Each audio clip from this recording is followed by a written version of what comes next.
Hello everyone, today is April the 7th, and my subject matter for this video today is going to be on the upcoming Jupiter Cazimi, which means a conjunction between the Sun and Jupiter.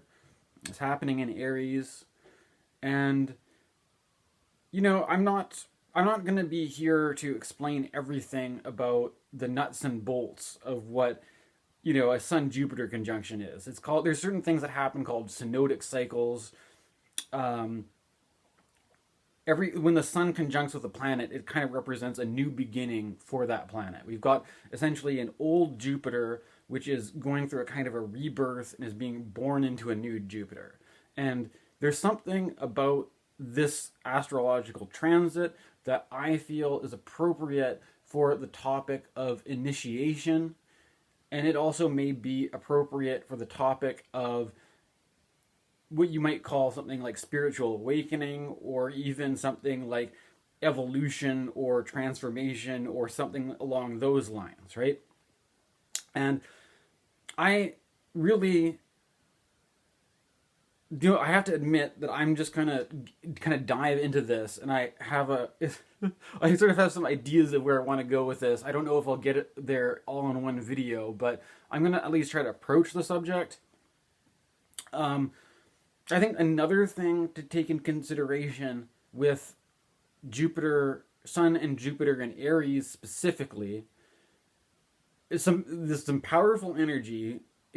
I am trained in traditional astrology, and from the traditional system, there's a system of dignities that says Jupiter is a triplicity lord for Aries, and the Sun, while Aries is the sign of Mars, the Sun is exalted in Aries, right? So when you put these things together, the planets Sun and Jupiter are very powerful in Aries. Aries is often thought of as the first sign of the zodiac if you use the common spring equinox starting point.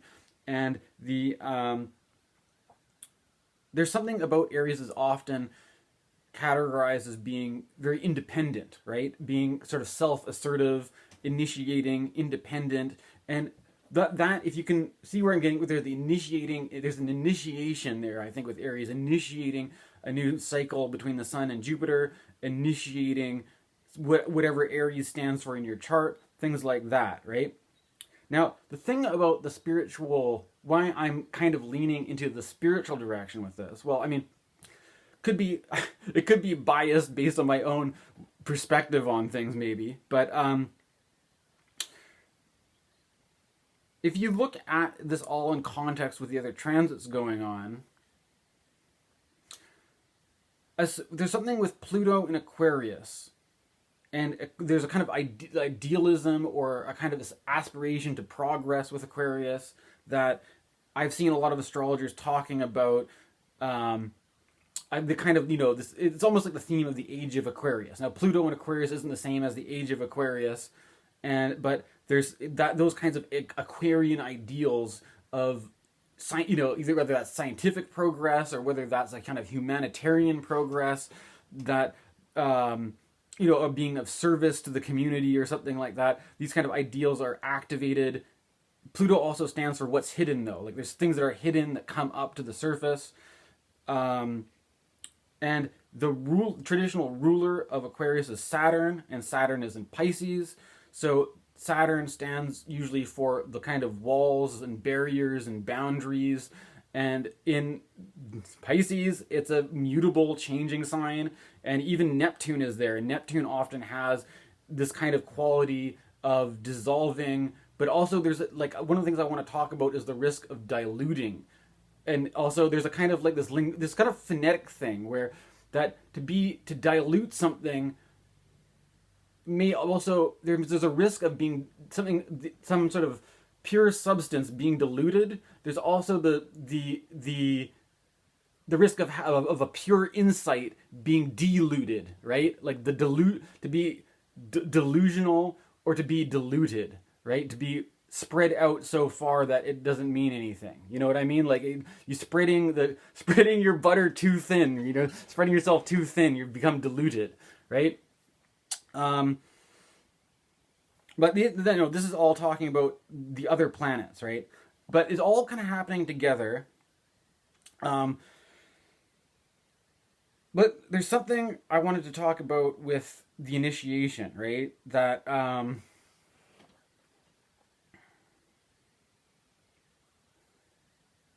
what I have to approach this in such a way. Maybe I can give you a sense of where I'm coming from with this, right? Um, I've been upfront on this channel already talking about, I had mental health challenges in the past and stuff like this. And it's almost like this thing for me, though, that's maybe it's a bit not as relevant. I'll just put it up front that I was, I was hospitalized in 2011 and I was hospitalized in 2012. And I've luckily been able to stay out of a psych ward since 2012. So it's been over 10 years, 11 years now since I've ever been in a psych ward. At least not. I visit a friend. I might visit friends in the psych ward, but no, I'm not getting locked up there, right? And in 2021, I was hospitalized for an autoimmune problem, right? And so for me, there's this kind of thing where, admittedly, there was something I was struggling with at one point in my life, and I don't want to present myself as somebody who's got it all figured out, right? Like I'm sitting on some kind of like ivory tower of enlightenment and I've solved all my problems and now I'm here to tell you how to live your life. I'm not really that confident from that perspective, but I've at least been able to sort of, in the process of healing and recovery from the problems that happened, I've at least been able to gain a few insights and such. But there's this thing about the idea of like the evolution of consciousness, right? And then that I think goes with this initiation with Aries, and the initiating is a beginning, right? It's not, the thing about the beginning is that you're not supposed to just stay at the beginning. It goes somewhere, right? But there's, with spirituality, there's always this kind of contradiction that, I mean, what can I say? What do I got? If you may know this one, right? Be here now. Ram Dass reminds you that really there's actually nowhere to go, right? That if your evolution may only be to just be here now, and the more you're here now, you realize you're not going anywhere.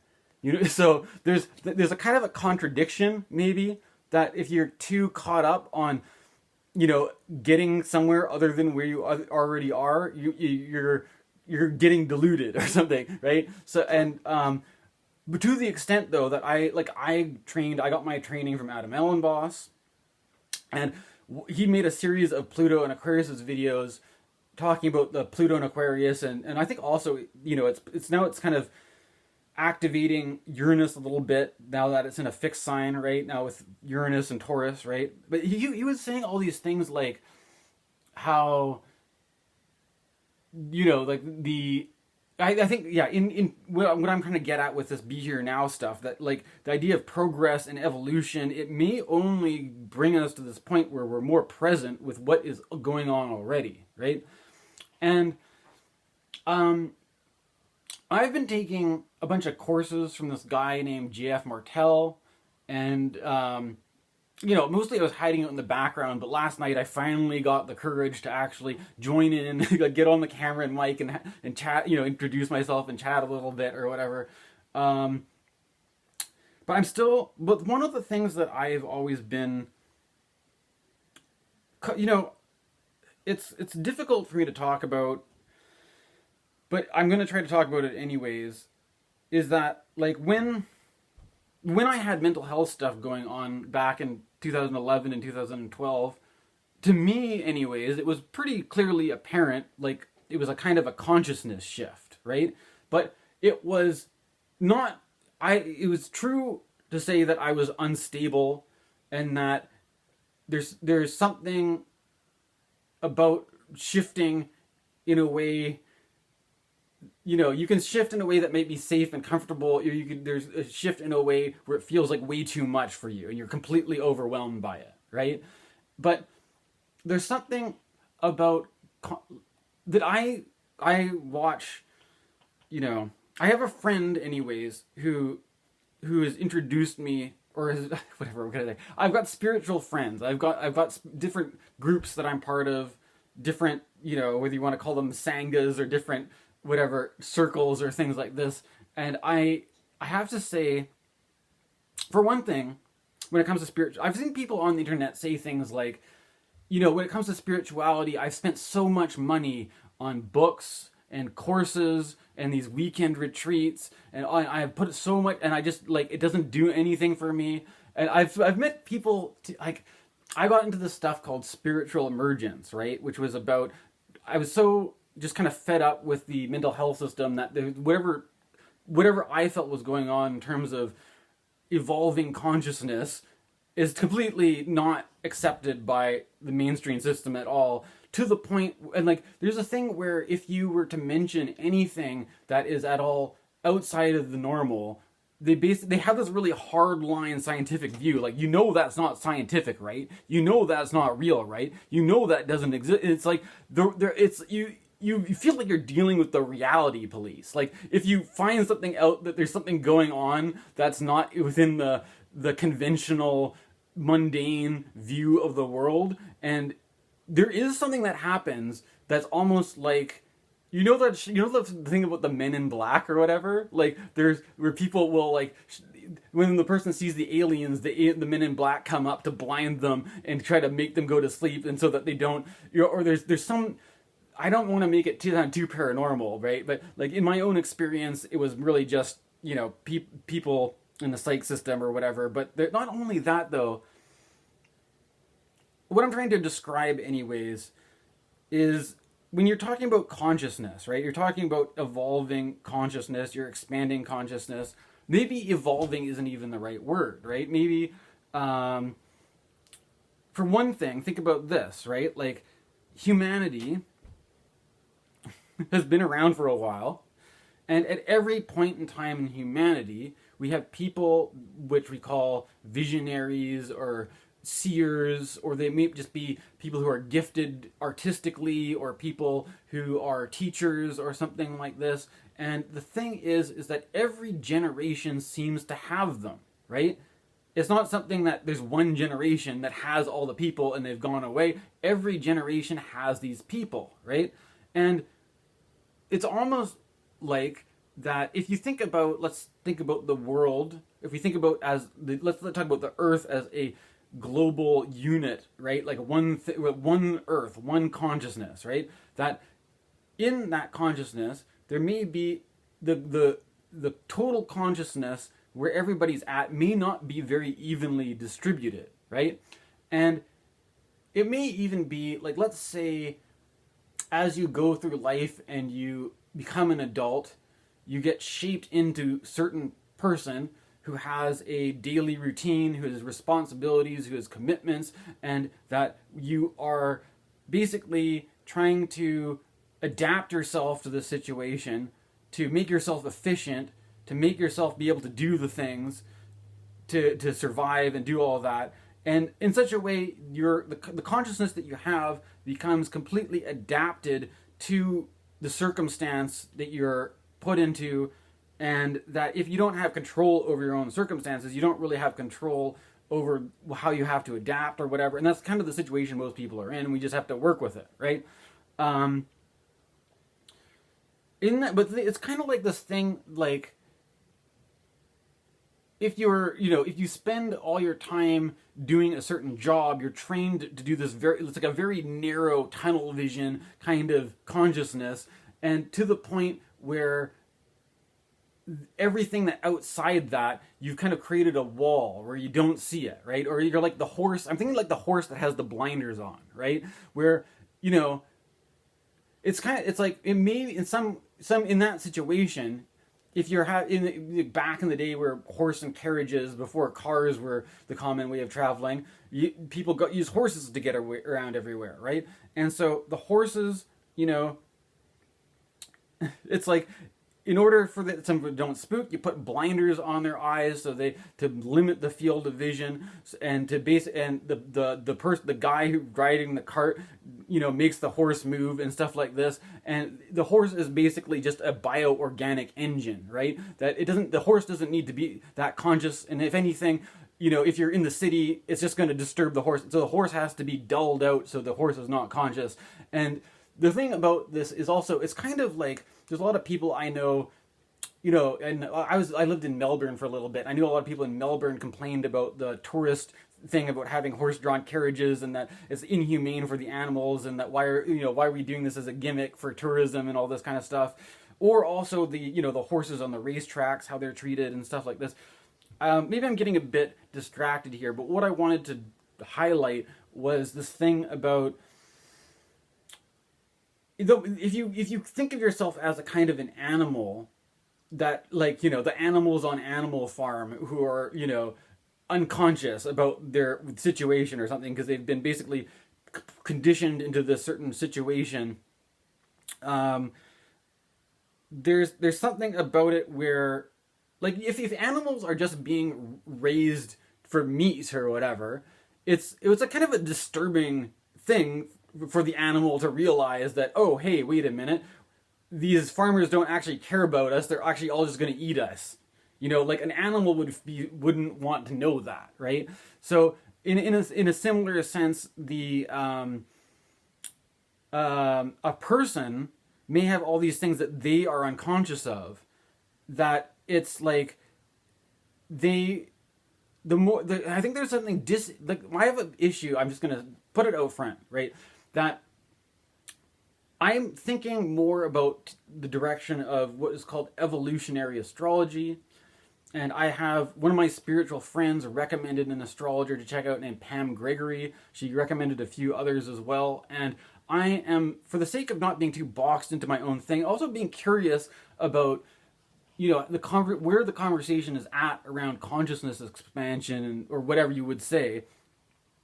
There's a trend that I find in spiritual. This could just be because of my own experience, that I had a kind of a traumatic awakening experience that got labeled as mental health or whatever, right? Or you could even argue that these two things there's an overlap, that it's not one or the other. Maybe there's multiple things going on, right? I'm not here to clear all that up, but what I want to say is that from my own lived experience, that people, when you're accustomed to a certain kind of consciousness, and you've adapted your life to that, whether or not there is, some terrible thing out there or not, right? Like, there's this cool idea. I had an energy healer guy who gave me this line of false evidence appearing real for fear or whatever. Or you can take the Winston Churchill approach. There's nothing to fear but fear itself. It was a good one, right?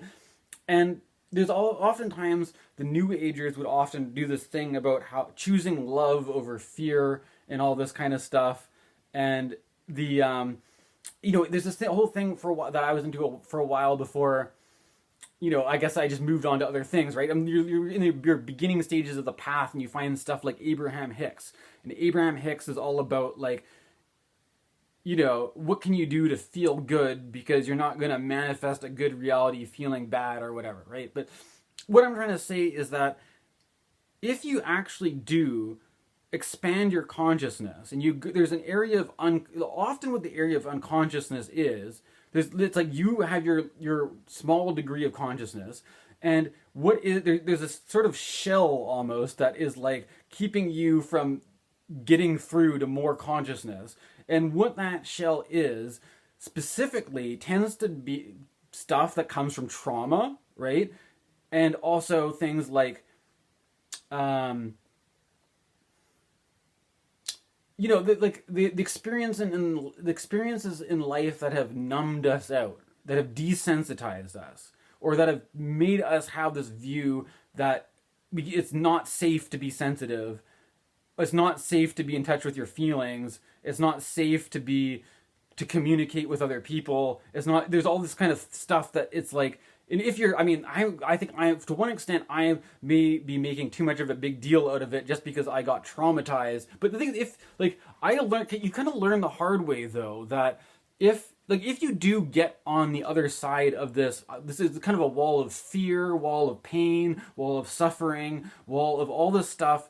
Like, in order to get through that wall, you actually have to open up to it and feel it. And then people might describe that as a healing process, and people might describe that process as coming to wholeness, or making what Jung calls, the Jungians say, making the unconscious conscious, right?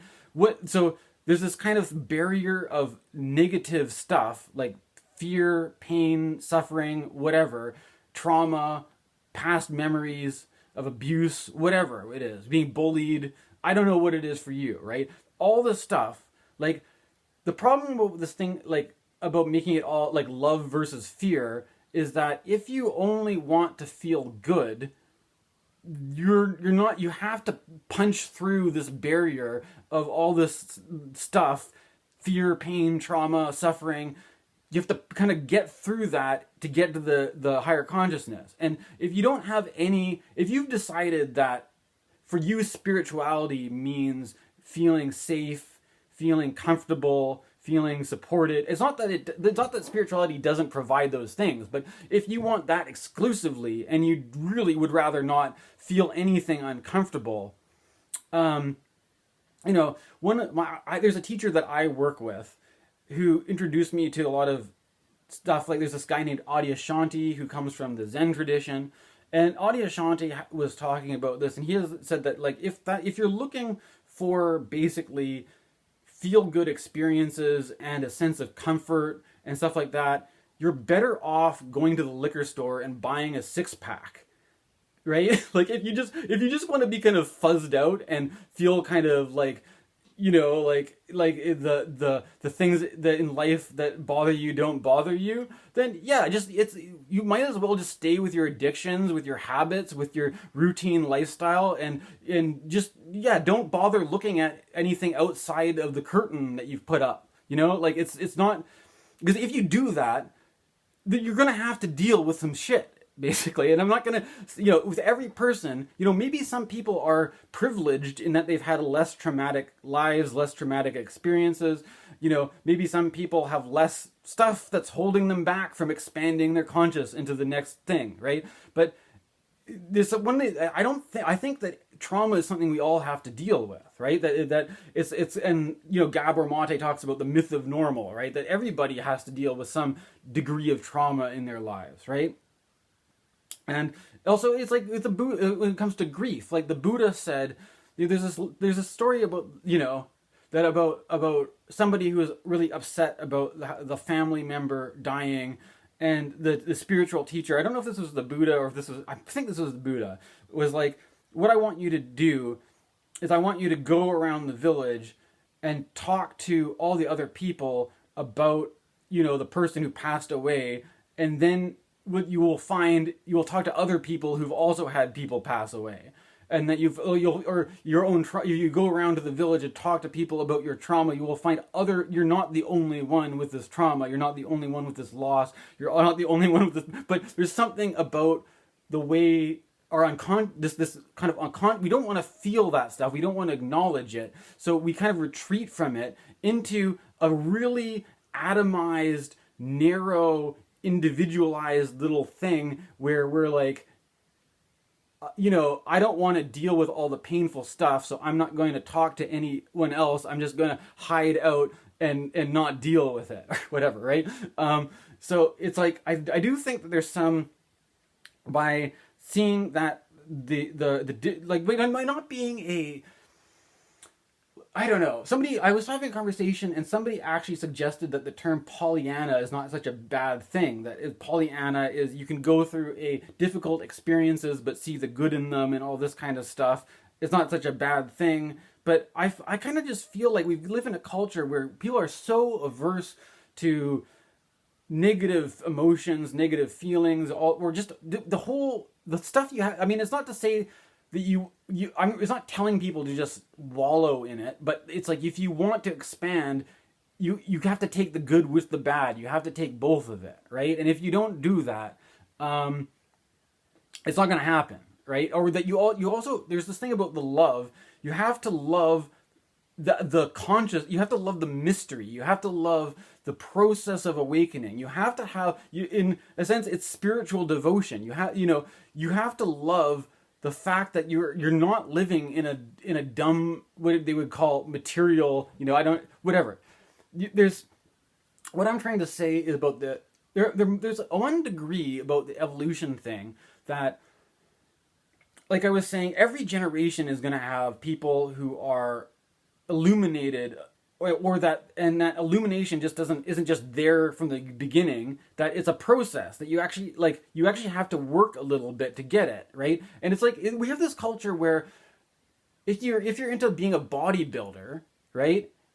If you're like a manly dude and you want to get jacked at the gym or something like that, we have a culture that really encourages that, and that it's like, yeah, you're working hard, you're really putting the effort in on working to build up your body, but like, okay, the thing about this is kind of funny is that a couple things. Your body is temporary, right? So the whole thing about putting effort into like your physical appearance or what, it's not, you're eventually going to get old. So it's kind of like, I mean, I guess you could be like, I'm only young for so long, I might as well take advantage of it. But one of the things you have to, one of the ways you get more conscious, you become aware, my body's not going to, I can do all this work to build my body up, but it's not, it's kind of like, there are other efforts to be made that may be more useful. Once you're an old man, and there could be something, you're not going to be out there doing physical stuff, but you're going to be living an inner life. Is it going to be a rich inner life, or are you going to be now? There's all these old guys who've been living. If you condition yourself to such a degree that you only do this one thing, and then somebody takes that one thing away from you, it could feel like your whole world is ending, right?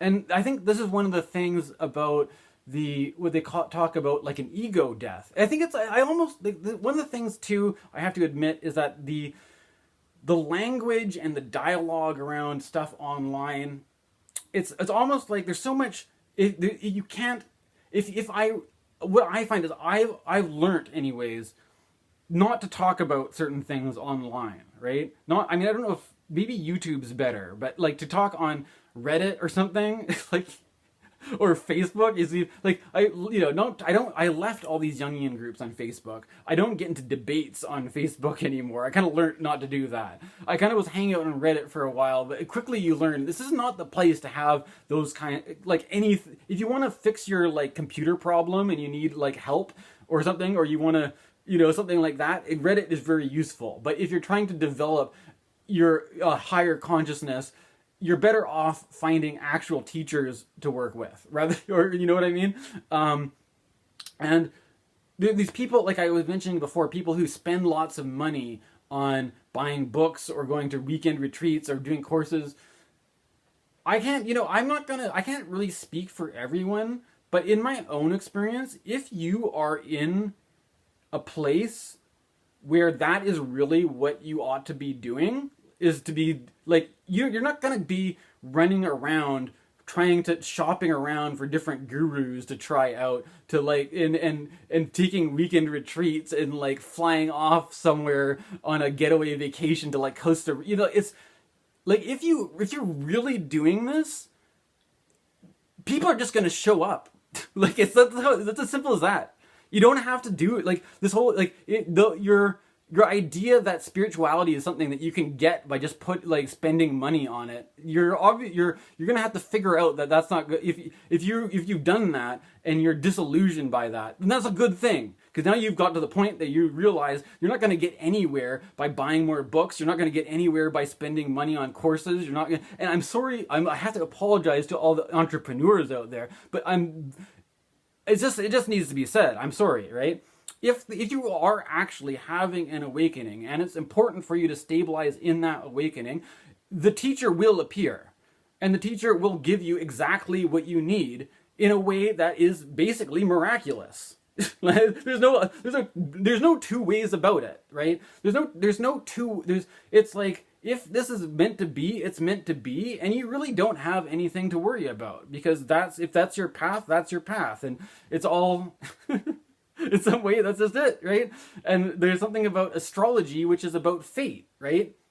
If you can, even if you, that's one of the things that's amazing for me about this is that, like, I could, once I got into astrology, I looked back on all this stuff happening, and I was like, oh my goodness, this is all just with the transits, right? This is all like, if I knew astrology, I could put this, whatever was going on, into a bigger perspective, and that people be, you're waiting for, like, like, I'm so lost, when's the teacher going to appear?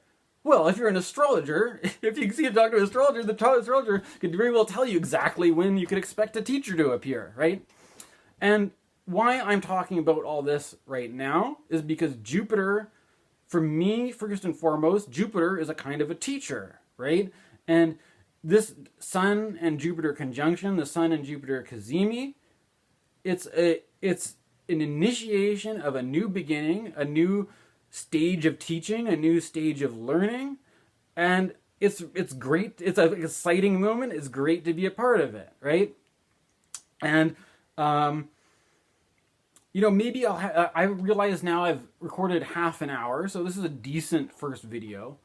Maybe I'll put this much out there, as a message, anyways.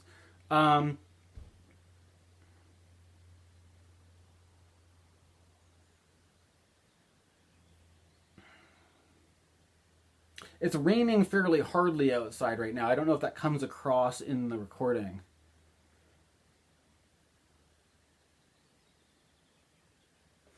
One of the things, well, maybe I'll just leave this video here for now, because there's so much more I could talk about. There's so much more I could say, but yeah, I'm trying to figure out, anyways, like, where I'm at in my own path, my own stage of unfolding, my own progression. But when, there's things about the spiritual emergence where at the beginning it can be a really rocky process, is all I'm saying. And that there's something I feel that's disingenuous about the way it's presented online, in that they make it all about love and light and all this kind of stuff. There's some, you have to understand that the forces of the unconscious, this thing of this wall of pain and suffering, and that people don't, if you are of a higher degree of consciousness, and you are trying to, and you think it's your job to go around waking people up, you will realize that the unconsciousness is very, very resistant to that, right? The unconsciousness is there, like, almost like this protective shell that's there for a reason, and people, if somebody's really in this protective shell of unconsciousness, they will do everything they can not to hear what you're trying to tell them, right? And that, I think, was what I wanted to talk about with the Aries stands for an initiation. It stands for a beginning. It stands for something that's independent, right? And that there's something about it that everybody's on their own stage, everybody's on their own path, and all this kind of stuff, right? That you have to be careful about it, right? Which is not to say, and it's not careful in the way that, like I said, like, before, like, the only thing to fear is fear itself, right? That you don't have to be totally paranoid, right? But it's like this thing, when the forces of unconsciousness become so strong and the forces of consciousness become so contrasted in comparison, it's like a kind of like a powder keg situation, right? Where when it's more of a gray area, it's sort of more neutral. But when you've got something that's really dark and you've got something that's really light, and they start to go, and just like it starts to get across a little bit, it could really quickly get out of control, right? It could really quickly just blow up, which we don't want to happen, right?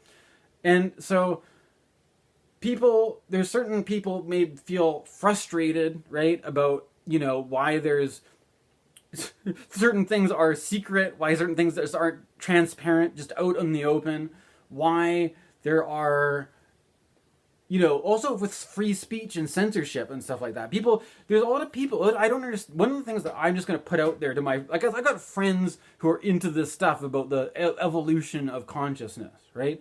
What I don't really understand about them is that if your consciousness is really evolving, then you should have a kind of a degree of appreciation of the fact that it's not to say that there's certain things that aren't true, aren't real, or that it's like there's certain things that we should just never talk about, that we should always avoid, right?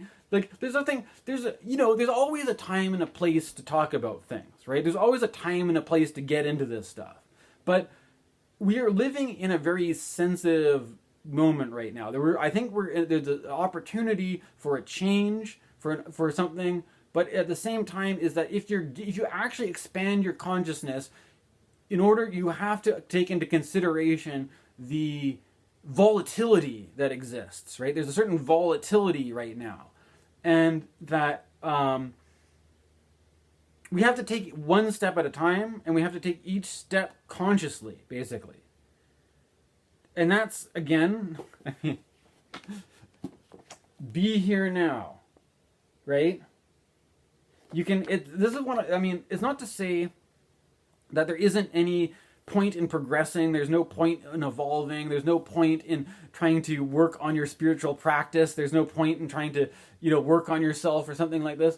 But if it maybe make it all about some future end goal, end game vision that we want to reach, that we imagine to be really nice, that all the good things are going to come,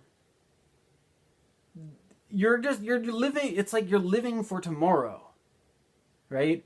And tomorrow never comes. You only have, if you're going to be creating a network of light, it has to happen here now, or else it doesn't happen, right? And what are we able to do a good job with creating this network of light, with raising consciousness or not? Who's to say? The only thing we can do is just be present with the process and see what's revealed in being present with it, right? Because there's really, I'll just leave it at that, I guess.